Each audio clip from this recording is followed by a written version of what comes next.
Cik cik, hai, kembali lagi dengan aku, Litani Amerta. Di episode kali ini, aku mau ngobrolin tentang jika kita semua ngerasa gagal. Ya lebih tepatnya seperti itu. Dan aku mendapatkan bahan obrolan seperti ini tuh dari pembahasan tongkronganku di akhir-akhir ini. Yang mana di situ tuh rata-rata teman-temanku itu lagi di fase ada yang selesai kuliah, ada yang kuliahnya di ujung tanduk, bahkan ada yang tahun ini tuh selesai nggak selesai harus selesai sih gitu, soalnya ada yang mau di DO gitu kan. Dan aku sebagai teman, dan aku juga ngerasa ini relate sih gitu dengan apa yang teman-temanku keluhkan. Di posisiku yang baru tamat kuliah juga,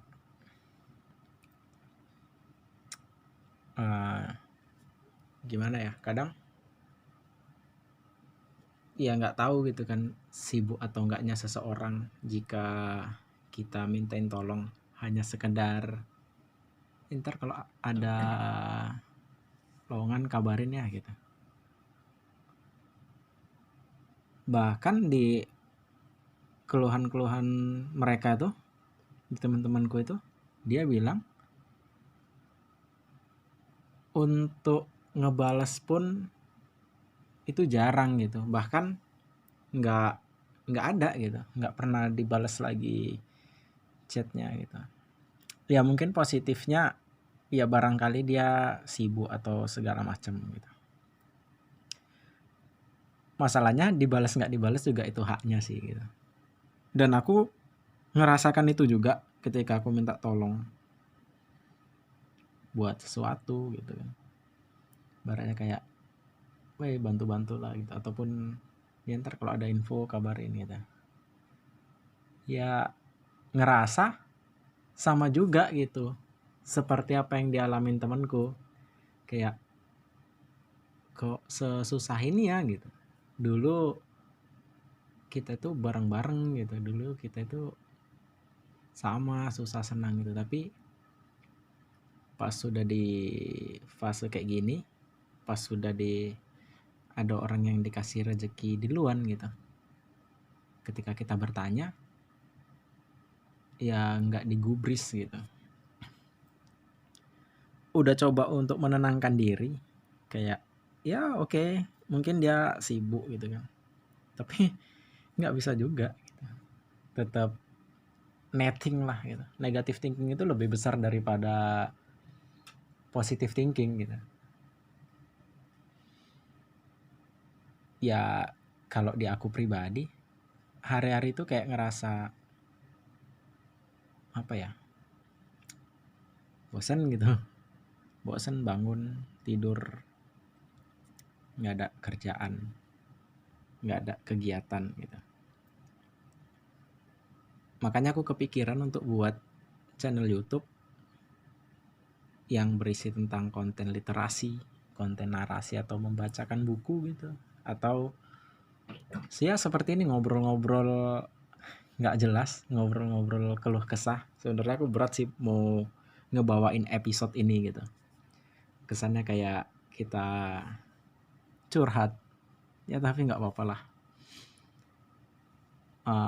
Lebih baik perasaan itu kan diungkapkan daripada dipendam. Makanya jangan heran di rumah sakit jiwa itu kebanyakan laki-laki, karena laki-laki itu nggak bisa untuk mengekspresikan apa yang dia rasa. Karena kalau laki-laki itu nangis tercap sebagai lemah, kalau laki-laki itu sering curhat tercap sebagai ya laki-laki lemah lah gitu. Padahal ya itu manusiawi gitu, nggak laki-laki nggak perempuan pun berhak dikasih sedih gitu. ya namanya juga manusia kan, kadang ada di fase kita strong, kadang ada di fase kita loyo. Masalahnya kita terlalu fokus di fase diri kita loyo, fase diri kita lemah. Dan kalau bahagia itu kayak ya bodo amat gitu, ya nikmatin aja, enjoy gitu. Tapi kalau dipikir-pikir sebenarnya kayak hidup kita itu, hidupku atau hidup kalian, pernah nggak mikir tuh kayak sebenarnya hidup kita itu lebih banyak bahagianya sih kalau dipikir-pikir daripada trouble-nya gitu. Masalahnya kita tidak menganggap suatu kebahagiaan kecil itu sebagai anugerah yang besar gitu. Ya kita menganggapnya itu ya biasa aja gitu. Tapi ketika diri kita merasa gagal walaupun kecil, kita ngerasa itu kayak punya masalah besar gitu. Dan di saat ini, di fase ketika aku ngerasa gagal, mikir kayak udah berapa banyak ya uang orang tua itu dikeluarin buat nyekolahin, buat kuliah, buat kos gitu. Sempat terpikir juga sebenarnya mereka nyari uang itu susah gitu, nggak mudah. Tapi gimana? Tapi mereka nggak menunjukkan rasa kesusahan mereka ketika memberi uang sama kita, nggak menunjukkan rasa kesusahan ketika nyari uang gitu buat memenuhin biaya kuliah, buat memenuhin kebutuhan lainnya, buat perintilan lainnya gitu. Kayak hanya cuma untuk beli kopi ataupun buat have fun gitu masih minta sama orang tua. Seringkali kita nggak memikirkan itu sih, ya terutama aku nggak memikirkan hal-hal kayak gitu tuh. Kadang kalau malam-malam tuh sempet overthinking kan, nggak bisa tidur gitu, kayak ngerasa aku tuh udah tamat kuliah gitu, tapi kok masih kayak nggak ada progres ya gitu, kayak nggak ada perkembangan, nggak ada hal yang bisa dibanggain gitu. Sedih kan. Belum lagi ketika kita melamar kerja sana sini tuh sebenarnya lowongan itu banyak, tapi udah lempar sana lempar sini nggak ada yang dipanggil gitu kan. Di situ tuh ngerasa kayak apa aku ya, kayak gini ya rupanya gitu. Cari uang tuh cuman hanya 100.000 gitu ya, sesulit ini gitu. Dan bahkan di teman-teman tongkrongan itu juga bilang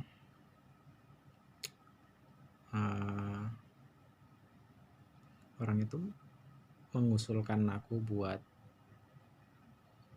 melempar lamaran sana sini gitu. Ya walaupun mereka juga mengusulkan diri mereka untuk kayak gitu gitu.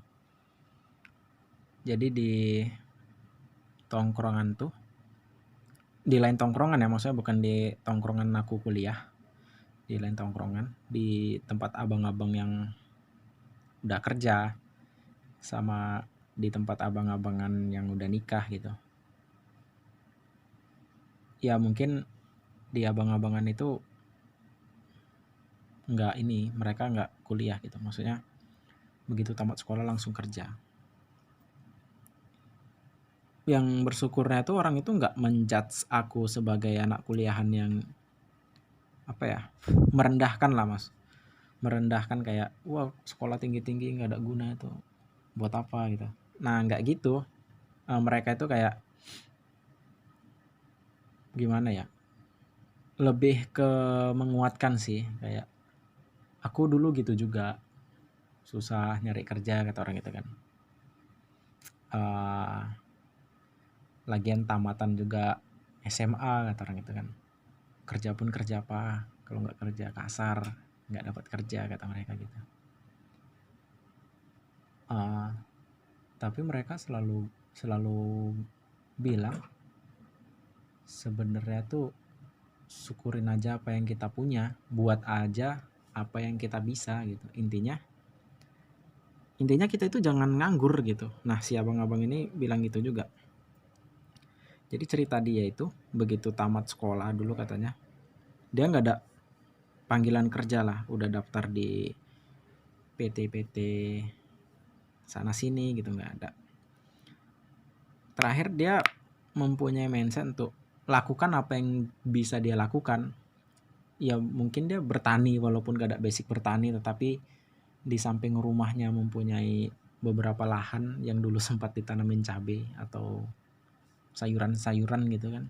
Nah dia bilang ya karena aku adanya itu, ya udah aku kerjain itu gitu. Intinya aku gerak, kata dia. Intinya aku gerak, nggak nganggur. Ya apapun itulah gerak gitu. Nanti rutinitas tuh selalu ada. Tetapi tetapi lamaran itu selalu tetapi lamaran tuh kita lempar ke sana sini, kata dia gitu kan. Jangan nunggu hasilnya apa gitu. Nah dia gerak lama juga sih, dia bilang gitu. Sempet juga down, gak ada panggilan, tapi dia tetap fokus gitu, gerak. Lama-lama dari yang tadinya cuman bertani di samping rumah, ya ada kerjaan lain. Akhirnya ada kerja, dapat pemasukan dari situ, kerja lain. Tanpa disadarin dia dapat panggilan dari perusahaan buat interview kerja gitu. Ya hasil dia sampai sekarang, bahkan sampai berumah tangga dan mempunyai anak, dia udah kerja sih di situ gitu. Dia bilang gitu. Dan dia juga berpesan sama aku. Dia bilang kayak gini, buatmu ini, kau kan anak kuliah, seharusnya anak kuliah itu lebih tahu, lebih aktif, supaya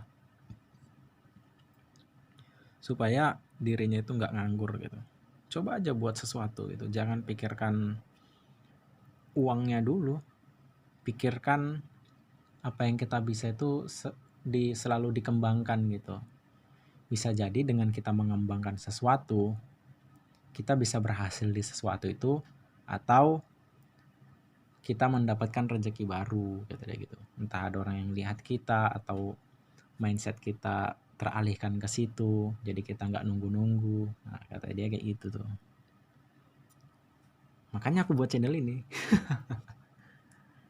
Ya walaupun nggak semua orang cocok dengan jalanku, ya mungkin ini jalanku. Berhasil atau enggaknya juga nggak tahu. Ya namanya masih membangun awal-awal. Tapi beberapa temanku juga menyarankan yang kuliahan. Dia bilang, kau tuh cocok buat kayak gini gitu. Tapi dulu aku belum merealisasikan, masih kayak nantilah gitu. Nantilah gitu. Masih ini lagi sibuk skripsian gini segala macam gitu. Padahal bisa aja sih kalau dulu niat. Nah, kenapa sekarang terpikir buat kayak gini? Ya aku nggak tahu lagi apa yang mau aku kerjakan. Aku juga nggak dapat kerjaan. Aku juga udah lamar sana sini nggak ada panggilan interview. Dan aku teringat kata abang-abang itu, lakukan sesuatu yang sekiranya kau bisa, ya buat aja, kembangin gitu. Dan dapat usulan dari teman-teman juga gitu kan. Masukan mereka tuh ya sama lah 11-12 kayak gitu tuh. Walaupun di satu sisi aku ngerasa aku tuh masih gagal gitu. Karena menurutku ya, keberhasilan secara umum ketika kita mempunyai uang banyak. Nah aku mikirnya kayak gitu, ketika kita balik ke rumah dan kembali ke lingkungan masyarakat, kita dianggap berhasil karena kita sudah memiliki uang banyak gitu. Sudah kerja, sudah pasti gitu. Bagi mereka keberhasilan seperti itu. Makanya aku sama teman-temanku itu selalu merasa bahwasanya kita itu gagal secara tidak langsung, eh, secara tidak langsung membuat diri kita itu jadi down, jadi berantakan secara mood, mindset, ya kayak itu. Padahal kan orang tua itu nggak selalu menuntut kita harus punya uang banyak sih sebenarnya. Di aku tuh nggak ada, mereka tuh nggak menekankan bahwasanya aku tuh harus punya uang banyak, itu nggak gitu. Tapi kadang keinginan kita sebagai anak harus bisa membalas jasa orang tua itu dengan uang sebenarnya. Padahal kalau kita tanya sama orang-orang tua, kayak aku sering ngobrol sama beberapa temanku yang udah nikah, sama saudaraku, sama abang-abanganku yang ya intinya mereka yang sudah berumah tangga dan mempunyai anak. Orang itu bilang kalau untuk membahagiakan orang tua, aku yang selaku orang tua ini, kata dia gitu kan. Bukan tentang uang sih, kata dia gitu. Dari si anak itu lahir aja orang tua itu udah bahagia gitu. Lantas yang diharapkan buat kedepannya itu mereka itu menuntut untuk berbuat baik aja gitu. Ya kita jadi anak yang baik, jadi anak yang berbakti, membanggakan orang tua dengan prestasi gitu kan. Supaya kita tersohor sebagai orang yang punya potensi gitu, bukan tentang uangnya. Nah, yang aku dapat dari obrolan orang-orang yang udah nikah itu tuh seperti itu. Intinya mereka nggak bilang, oh anakku itu harus jadi miliarder segala macam, tuh nggak, kata mereka. Tapi di posisiku yang sebagai anak, ya aku juga bukan orang yang berprestasi, aku juga biasa-biasa aja dengan pendidikan yang keterbelakang. Ya aku nggak bisa buat kayak gitu cuy.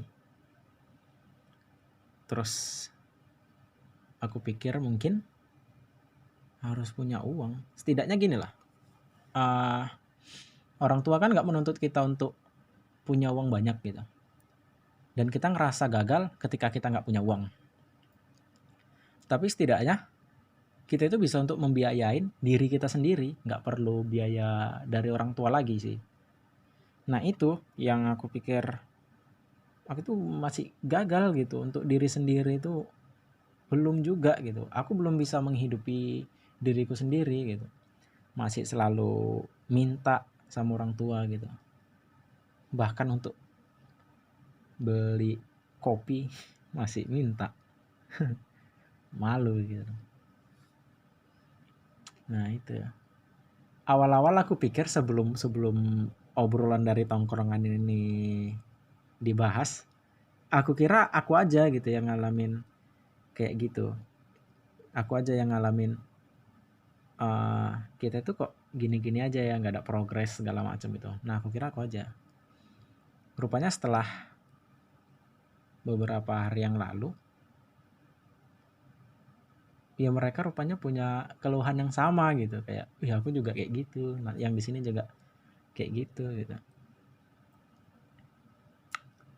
Ya apapun itu, semoga kita semua mendapatkan rezeki yang bagus di kemudian hari. Semoga kita mendapatkan apa yang kita inginkan, dan semoga kita semua dan kalian yang mendengarkan bisa membahagiakan orang tua kalian dengan cara kalian masing-masing, dengan idealis kalian masing-masing. Sekian dari aku, Litanya Amerta. Terima kasih.